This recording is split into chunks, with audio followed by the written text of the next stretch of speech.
afternoon, and I am so happy to introduce and welcome Jessica Galea to Yachting USA podcast. Thank you so much for welcoming Jessica me. came over from Malta.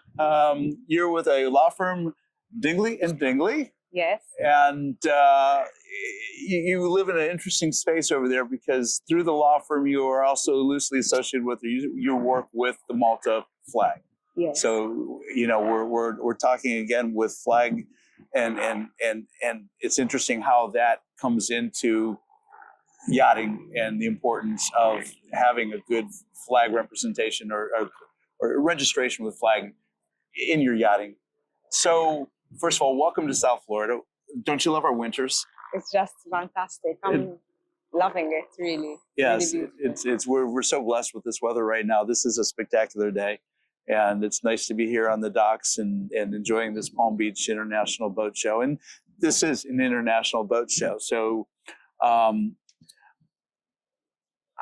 I found it interesting. Your entrance into this career goes back to what, you were 17 years old when you came into the law firm and worked as an intern, or basically an assistant of some level. Talk to us about how you got started, because I think it's an amazing story.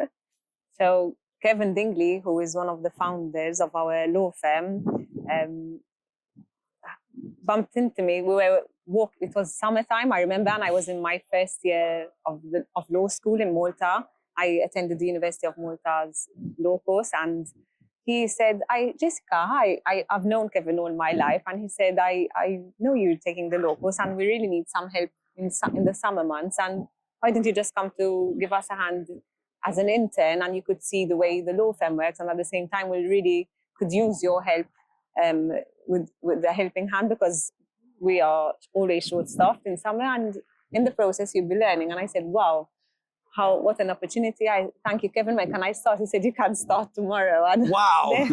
What an opportunity. And it was my first summer job, which was law related. And I also worked in a clothes shop at the time as a sales girl, part-time, my summer job as well. So imagine your choice in pathways you could take, right? Yes. So I decided I'll go for the law firm summer job every day. And then I could keep my sales girl job on my Saturdays, because it was something I had already committed to, and so I was doing both. Oh, wow. And I also was teaching a group of 40 children classical guitar at the same time, but I had a real jam-packed summer. Wow. So you're a musician on top of all of this. Yes, I love music.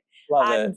But I just didn't want to lose the opportunity of being in a law firm and getting a taste of what it is to be a lawyer, because I said, I'm in my first year, maybe when I'm exposed to what lawyers actually do, not only what I'm reading in law books and court cases, and judgments and precedent and all the history of law, maybe it's not what I'd like to do after all. But so I said, this has to be the best opportunity for me. So first day, I met everybody. I loved this family feel within this firm. Right. Whoever I met, whatever position they were in, whether it was administrative, legal, on the accounting side, everyone welcomed me so much. And I automatically felt I was part of the family. I got to know how everyone took their coffee and tea, and that was how I started my day in the law firm. I was meeting every lawyer, serving a cup of coffee, tea, starting the day. And then I knew that the firm has different departments. So they have a commercial and maritime law department. They also do litigation in Malta. We advise on civil law matters as well. So it's quite, I would say, a traditional law firm, but with a specialty on maritime matters and commercial matters. So I was automatically drawn to the maritime side of the law because of so many interesting cases and clients that I was coming across while working under the supervision of Kevin Dingli, the founder, Tonio Grech, who heads the maritime litigation, and Suzanne Shaw, who heads the shipping department and who is a mentor. She's brilliant. She knows the subject so well. And I knew that maritime was a subject I loved. But at the time, as a young student, I had no clue what I'd be doing as a lawyer. I thought I'm going to be advising on marriages and contracts and going the civil law route. So I really didn't think I'd go for maritime. You were at that stage where you didn't know what you didn't know. I didn't know, exactly. So one of the jobs I was tasked with was visiting the maritime registry every day. And at the time in Malta, we had an office to deal with registration of ships and an office handling the radio matters. And they were on different sides of Valletta. But I didn't mind. It was, my job was mornings. So I'd walk to one office for part of the morning and to the other office for the other part. And I was handling the registration papers. So the lawyers would give me papers for registration, mortgages and things like that. I'd walk to one, work and follow the process for the registration of a vessel. We do shipping as well, and which now has branched into yachting as well. And I'd then go to the radio department to collect all the radio documents. And very proudly, I'd walk back to the office with all the important certificates in hand and complete the file for the lawyer who was waiting for those documents. And let me paint a little bit of picture too. I've been to Malta and I've been to Valletta, and it is a historic classical city. It is it's such a beautiful, beautiful place. You know, it's waterfront. It's got history. It's got architecture. We are really blessed. Yeah, it's a beautiful, beautiful place in the world. It really is. Thank you. No, I love Malta, and we are blessed to be surrounded by our beautiful sea. I don't know what would be without the sea. And that's what I've grown up by the sea, and so I'm drawn to the sea. Then what's the beauty about now my job is that I am working on ships and yachts. Yeah, this won't surprise anybody. When I was there, I managed to get myself into the water and do a couple nice deep dives on the south end of the island onto a couple shipwrecks you have there. And the ocean is beautiful blue, crystal clear. Yes, I was amazed at just it felt Caribbean in just the feel of the ocean. A little colder than the Caribbean, but other than that, lovely. Malta is a super maritime yachting destination, and not many know about that. People think we're just a dot in the Mediterranean and there's nothing to see. But once you are there with your boat, you really know and discover so much history. It's a wonderful destination, and you can see it in 3 to 5 days and have a lovely holiday aboard a boat. So I really recommend it to anybody, anytime. But working within this law firm didn't mean only just registration of ships and paperwork related to registration of a boat under the Malta flag. The advice also extended to legal advice. So if there was any maritime litigation, so I was also following cases in court, which is what we do as well. Right. We also assist crew whenever there's other issues arising. We support ship financiers, so we also advise on contracts where the ship will be flying the Malta flag and they require security under the Malta flag for the financing. There's so much that surrounds buying a ship or a yacht. That's the beauty about our firm, is that we could help the owner or the client, whoever it is, from the beginning to the end of their transaction. So it's not only the purchase of the boat, but it would be then seeing them through the life of the existence of that boat in the ownership of their company, and seeing through the sale then, and then closing the company. So we would offer support throughout the life of the ownership. I always say that the yachting industry is a relationship-based industry. Yes, and it is. That's exactly what you're describing, a wonderful relationship with the owner in the operation of the vessel. I assume you're also working with yacht management companies and others all the time. Too. Yes, we do really support each other because we believe in efficiency. So we always work with efficient partners to make sure we give a good end product. Right. We, of course, promote Malta flag because that's our country, and Malta is a top quality flag for ships and yachts. But we also support other jurisdictions, and we work very well with the very famous and well-known international jurisdictions.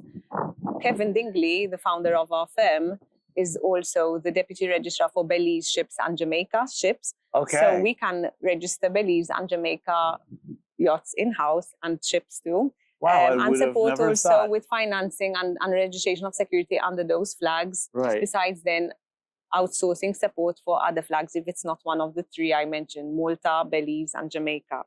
And the beauty, I say again, is the variety in the subjects we do and the people we meet. There's always... It's very diverse, right? It's so diverse, and No day is a boring day at work.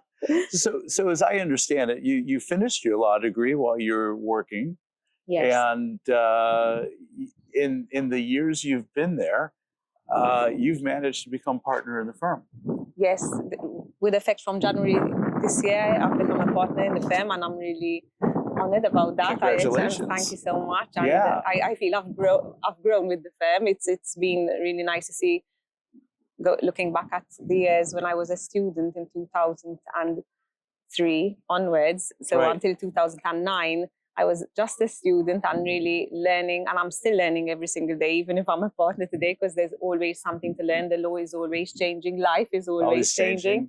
But the amazing support I've received from this firm too, because I've also become a mother and a wife during this process. Congratulations, that's a lot, right? Yes, of course, because this is where the support at work is so important, and that's why then I believe in giving back what, we really, all of us at our firm, all the partners, all the associates, we really feel like a family, because the support we receive is something. Just to give you an example, when I had my 2 children, the firm offered a babysitting service to help me come back to work soon after my maternity leave.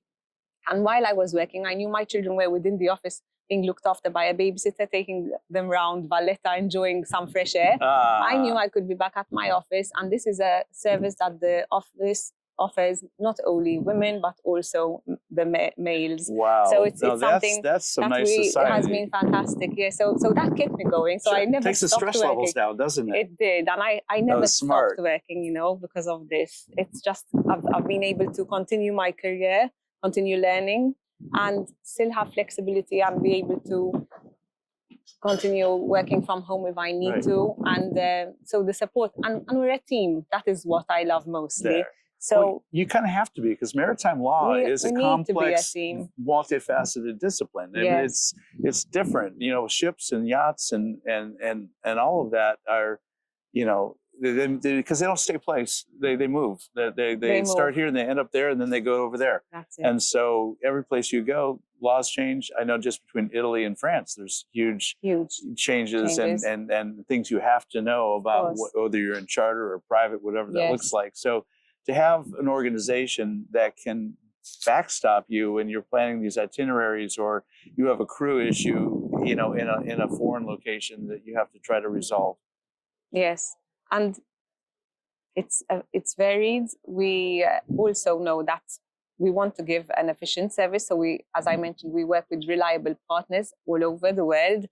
In Europe, so if we're talking about a ship or a yacht that moves, we are in touch with people all over where the boat is passing. So it's a yacht, say, and the owner is our client, and they need support because they're going to be based in the south of France or Italy or Greece. Right. We would have a collaboration with our partners, our correspondents, say, in those jurisdictions, to make sure that our client is looked after wherever they go, with us overseeing the whole process. So it makes it easier for the owner, especially a first-time owner. And we want to make sure we also guide them with the crew employment, and to make sure they have contracts in place with their crew, whether they are private or commercial yachts.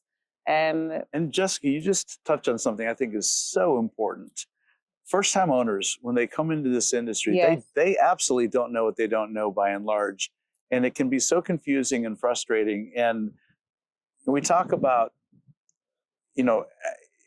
how few high net worth individuals that exist in the world actually participate in yachting. It's a small piece of the total demographic of those who could potentially afford to be in yachting. And so when an individual comes in and invests is maybe not the right word, but spends millions and millions and millions of euros to buy and own and operate a yacht, and then is just hit with so many confusing rules and regulations and crew, and at some point in time, unless there are organizations and people that are willing to take them by the hand and walk them carefully and help them understand, there's a concept of one and done. They buy the first one, it's like never again. I'll charter a boat maybe, but we want to try to avoid that. We want them to stay in the game and have a good experience and do it again and again and grow up and build and buy bigger and more yachts.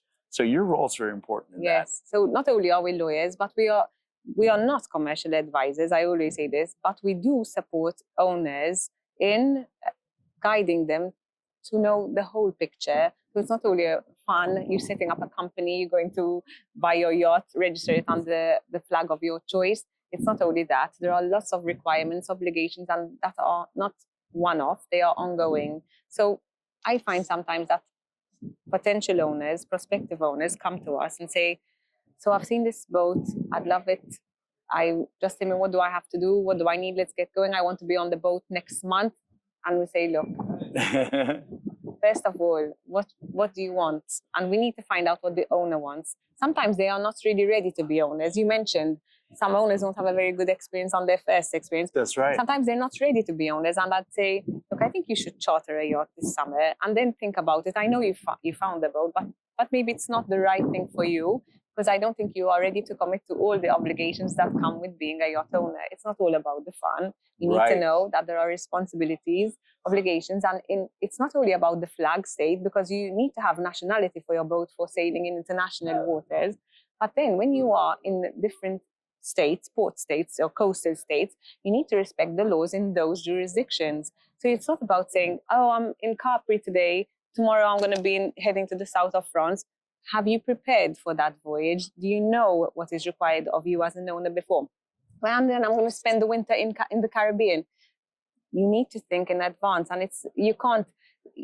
You do get a thrill out of buying a yacht. Yes, there's a lot of emotion involved. Oh, yeah. But you really have to be careful to plan properly and not be rushed, because that is where mistakes happen, and then you won't appreciate, and disappointments. Right. Or it gets expensive. It's already expensive, exactly. But then it gets more expensive. It is expensive. And at the same time, I could be losing work because I might be discouraging somebody from buying a yacht, and I'd encourage them to charter for that year. But I'd rather Jessica, they get a taste. And we are an ethical firm, and we do things this way. We'd rather be honest with everybody who approaches us and give them a really clear picture. Right. Even sometimes when it's something simple like compiling due diligence, I want them to know what they need to give us from day one. If they don't feel comfortable to share this information, then really, I don't think, I'd rather be honest with them and say, thank you for approaching us, but I don't think this can work. And I'd rather do that than say, yes, we can do everything, take them on, and then disappoint them later. No, that's very professional. It's very ethical. And I think I applaud that, because if everybody in this industry treated clients that way, it would be a slightly different industry, and I think it would be a better industry. So, yeah. Yes. So you and I share something in common in that we both know Rhea Rao, who produces my show, Yachting USA and Yachting Unplugged. And you've got, I think, something special to announce today, don't you? Yes, it's really exciting, actually. And I can't believe that Rhea and I had this chat, which led to this idea, which I think is really exciting for me and her at the same time, because she has all these ideas, which we will definitely bring now to the screen through this podcast that we are launching. Right. It's going to be called Maritime Legal with Jessica Galea. And every month or two, let's say, we'll have at least an episode every 2 months, if not every month. We'll be discussing a different maritime legal topic. I love it. So, I love it. First of all, I love the fact that your voice and your experience is going to be brought out to the world. And you have this opportunity, this platform to have these conversations. And I'm speaking from a perspective of doing this now for just over a year. And I think you are my 65th episode. Wow, fantastic. Yeah, amazing. It's cool, huh? Really cool. There's nothing quite like that opportunity, that privilege of bringing, our guests into our world and sharing them with the maritime world. There's so many stories to be told. And here you are bringing to our channel the legal vision coming out of the European Union in the middle of the Mediterranean Sea, surrounded by so much. And I just think this is so exciting. I can't wait to hear your first episode. And I'm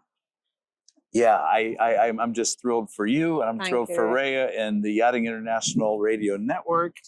And it's great to be on a program and a platform like this that's growing and growing and growing. Thank you so much, Rick, for your time. It's been really nice to chat with you here. Oh, Jessica, listen, this is fun.